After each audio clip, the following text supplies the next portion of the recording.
Vamos a continuar con la siguiente expositora, que soy yo, entonces nada más cambio de micrófono.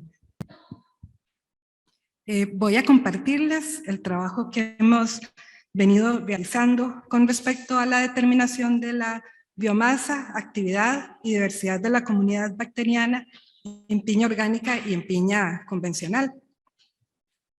Este trabajo forma parte del proyecto Secuestro de Carbono, Biomasa, Actividad y Estructura de la Comunidad Microbiana del Suelo en Sistemas Agrícolas dedicados a la producción de piña orgánica y convencional.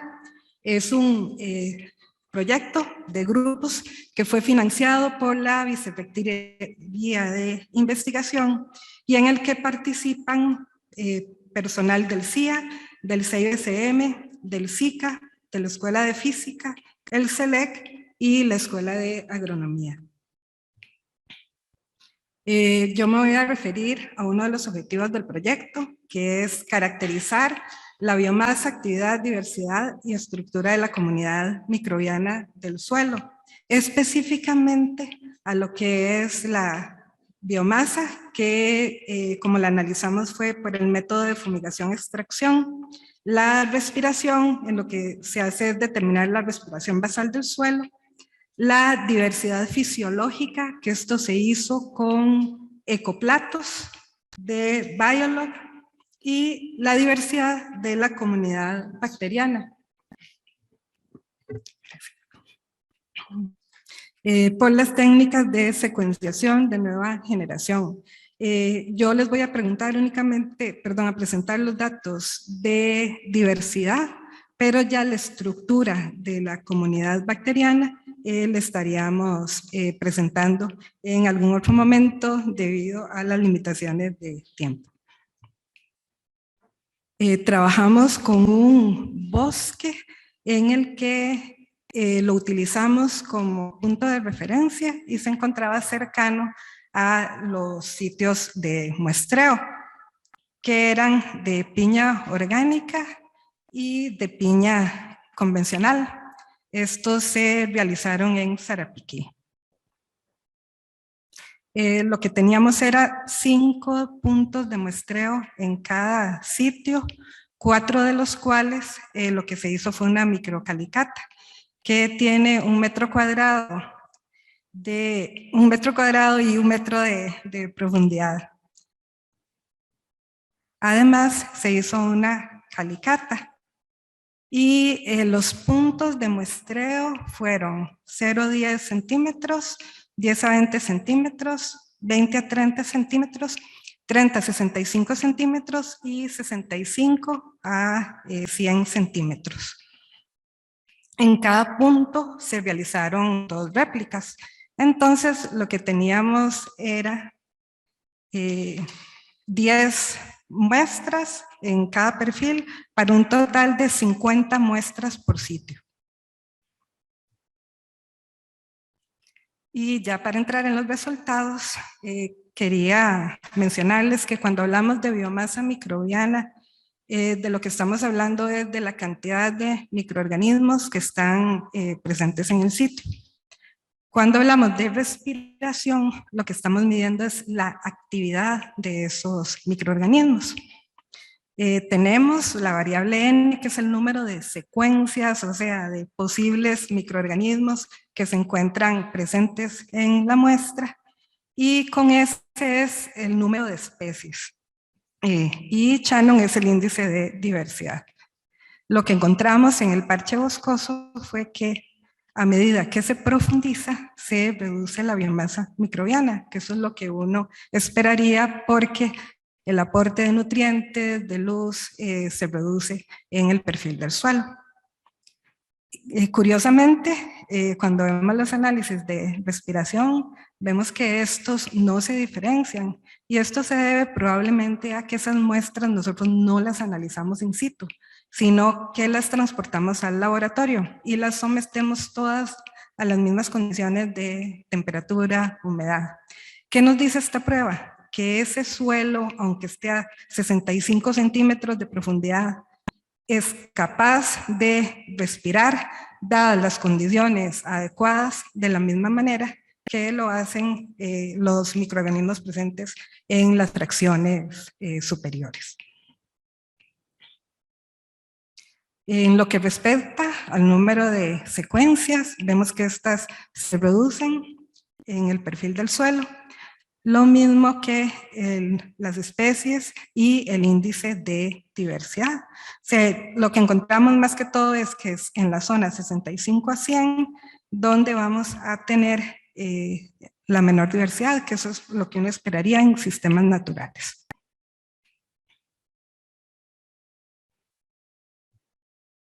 Cuando pasamos a los sistemas de piña, lo que encontramos es que en el sistema orgánico no encontramos diferencias en ninguna de las variables estudiadas. O sea, tanto a 0,10 centímetros, la biomasa, la respiración y el número de secuencias, vamos a tener un comportamiento similar. Cuando evaluamos la piña convencional, obtenemos el mismo efecto, salvo en biomasa, donde todas las variables no presentan diferencias significativas. Nosotros atribuimos este comportamiento a que al tipo de manejo de suelo que lleva la piña, lo que estamos haciendo es haciendo mezclas del mismo suelo que entonces se comporta de manera homogénea. Y otra cosa que ocurre, si observamos los datos de carbono y nitrógeno, es que en el bosque sí tenemos una cantidad diferenciada de nutrientes en la parte superior, que corresponde a la profundidad 0 a 10, mientras que para los otros sistemas los valores son más bajos, o sea, parecidos a las profundidades más bajas del bosque. Y esto podría explicar por qué nosotros tenemos esa diferencia en biomasa, en el número de secuencias, en general de las variables microbiológicas en el bosque y no en el cultivo. Otro factor interesante de mencionar es los pHs que encontramos en estos sistemas, donde en la piña orgánica vamos a tener un pH un poco más alto y una acidez menor. Sin embargo, tenemos que considerar que estos son suelos ácidos.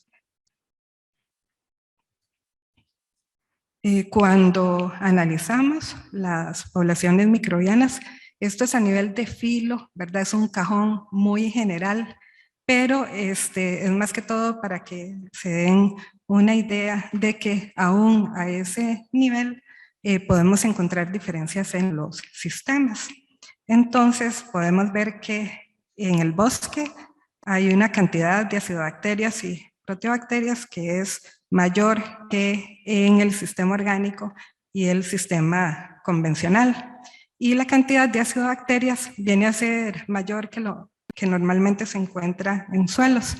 Estas bacterias son acidofílicas, o sea, le gustan los ácidos. Entonces, esa es una de las razones por las que podemos encontrarlas en gran cantidad en estos sistemas. Y algo que también nos hace ver este tipo de estudio es que a pesar de que tenemos suelos muy ácidos, o sea, tenemos una alta diversidad. El bosque ahí está creciendo bien, tiene microorganismos asociados. El asunto es si esto sirve o no ya para la producción de cultivos. Otra evaluación que hicimos fue la diversidad funcional utilizando los ecoplatos. Y esto consiste en microplacas que lo que tienen es un tinte redox, donde si la población microbiana utiliza los sustratos, hay un cambio de coloración. Y en cada uno de esos pozos vamos a tener diferentes fuentes de carbono. Acá lo que se quiere hacer es simular lo que van a encontrar los microorganismos en la rizosfera.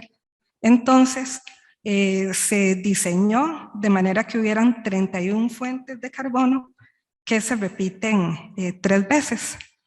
Y con esto, lo que nosotros hacemos es comparar el resultado de las poblaciones en bosque, en piña orgánica y en piña convencional. Datos de diversidad funcional no les voy a presentar porque es parte de la tesis de una estudiante, pero sí un panorama con la utilización de las fuentes de carbono en los diferentes sistemas. En el bosque fue donde obtuvimos la mayor utilización y encontramos que los sustratos favoritos eran el twin y el aminoácido asparagina. El twin es un indicador de utilización de lípidos por parte de la comunidad microbiana. Cuando observamos la piña orgánica, vemos que estos mismos dos sustratos son utilizados por ambas comunidades, pero ya empezamos a ver que el nivel de utilización viene a ser menor. En el caso de la piña convencional, se redujo mucho la utilización de las fuentes de carbono y únicamente el twin sigue manteniéndose de primero. Y la asparagina viene a ocupar un quinto lugar. Esto lo que nos dice es que los cambios en el manejo del sistema van a ser cambios en las poblaciones microbianas y también en la forma en que estas utilizan los sustratos. Entonces, por un lado tenemos la diversidad taxonómica y por otro tenemos la diversidad funcional, que es quién utiliza qué. Otros resultados que vamos a tener con este proyecto es incorporar los índices de diversidad al mapa de suelos. Si Rafa se apunta, ya fueron incorporados los datos de químicos, físicos, que se obtuvieron con este trabajo. Y la parte de bioinformática que está realizando el Centro de Biología Celular y Molecular, donde lo que se está haciendo es comparando todos los metadatos que fueron generados. O sea, ya estamos hablando de análisis químicos, físicos y microbiológicos, de manera que expliquen cómo cambia la estructura de la comunidad bacteriana. Esto nos va a permitir conocer cuáles son los grupos y las especies bacterianas que se encuentran en los diferentes sistemas y cuáles factores son los que hacen que dominen esos grupos. Por ejemplo, un factor importante que ya sabemos que ocurre es la acidez del suelo. También, como parte de la estudiante Celi Cheu, ella lo que va a hacer es analizar estos mismos metadatos y ver el efecto que tienen sobre la diversidad fisiológica. Como parte del proyecto se realizaron 3 trabajos finales de graduación, se están realizando. Uno ya concluyó, que es el del estudiante Roberto Aguirre, bueno, del máster, quien acreditó una mención de honor por este trabajo. Y tenemos 2 trabajos que están activos, que tienen que terminar este año, que son el del estudiante Yamilka Corrales y el estudiante Celi Cheung. Y esa sería mi presentación.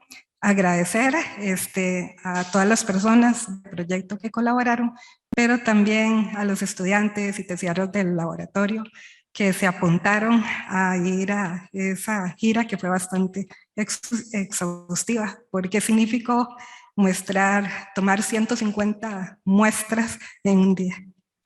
Si tienen alguna pregunta.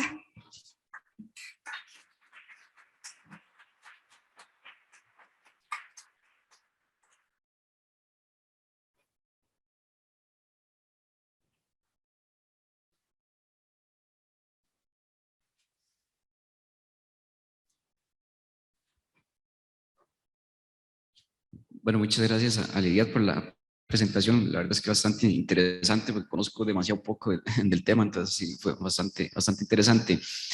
Me llamó mucho la atención lo del test para diversidad funcional, ¿verdad? Que es el que utilizaron para ver el uso de diferentes sustratos, ¿verdad? Para ver qué grupos utilizan los diferentes sustratos.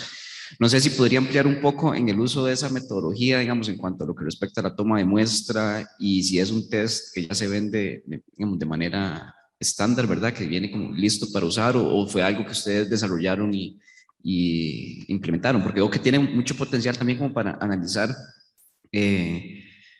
quizá procesos rizosféricos que determinan el efecto de la planta en la solución del suelo, con respecto a las propiedades químicas y biológicas, ¿verdad? Que son importantes también para entender lo que es la disponibilidad de nutrientes y cómo la planta puede jugar, no sé, con diferentes exudados para modificar la comunidad microbiana que está ahí alrededor y de esa manera hacer más accesibles ciertos nutrientes, ¿verdad? Entonces me gustaría si pudiera ampliar un poco ahí en cuanto al uso de esa metodología. Muchas gracias. Sí, claro, Juan Carlos, gracias por la pregunta. Estos test son una metodología que tiene Biolog, se llaman ecoplatos y ya vienen con los sustratos. Igual existe la opción de que uno diseñe sus propios sustratos de acuerdo al interés que se tenga. En este caso son 31 fuentes de carbono que han sido como identificadas interesantes para estudios ecológicos. Lo que se hace es que se trae la muestra del campo, se hacen diluciones, o sea, esto sí hay que hacer pruebas antes porque si se utilizan muestras con muchos microorganismos, o sea, pocos diluidos, es diferente a si se usan muy diluidos, entonces primero hay que hacer una curva de estandarización. Las muestras se traen al laboratorio, se diluyen, se inoculan bajo condiciones asépticas las placas y se leen a las 24, 48, 72 y puede ser 96 horas. Los datos que yo les presenté corresponden a un área bajo la curva. Para poder agrupar, digamos, todo ese comportamiento durante esos días. En esto lo que yo estaba viendo era cuáles eran los sustratos más utilizados, pero en la tesis de Celi, ella lo que va a ver es con componentes principales, cuáles son los factores edáficos que tienen efecto sobre la utilización y también va a determinar la diversidad, que eso se puede hacer con el programa Primer 7, que es el que se utiliza también para ver la diversidad con los datos moleculares.